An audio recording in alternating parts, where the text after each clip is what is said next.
Hi guys, for today's video, nagluto po kami ng manok. Medium size to guys ha. Hindi to malaking manok, so medium size. Pupunta ako ngayon sa nanay nila para patikman yung niluto naming manok kung okay na ba o hindi. Kaya samahan niyo ako guys.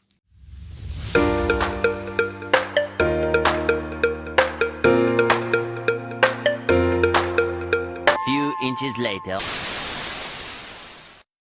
So, ayan na nga, natikman na guys. Kaya, okay na daw, pasado yung luto namin. Kaya, tingnan nyo naman yung itsura ng manok guys. O diba, tikim pa lang yan, pero parang kainin na talaga, lapa-lapain na talaga yung manok na hindi pa yan natapos ha. Kaya punta tayo ng kitchen balik para malagay na yun natin yung rice. Kasi, it must boost ba to or makboost? Correct me if I'm wrong, no?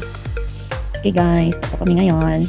Kaya, last part na to, ilalagay. Tapos, ilalagay na din yung bigas para lutuin na at mahihain sa loob. What? Oh, put this. Close. Huh?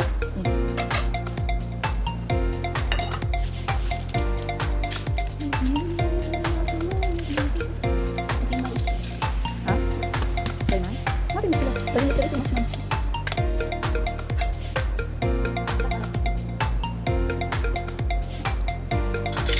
Wala?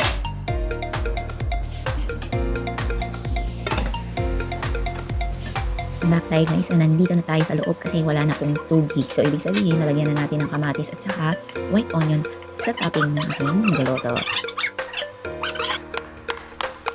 Good job. Okay, thank you. Congratulations, you cooked already, Christina.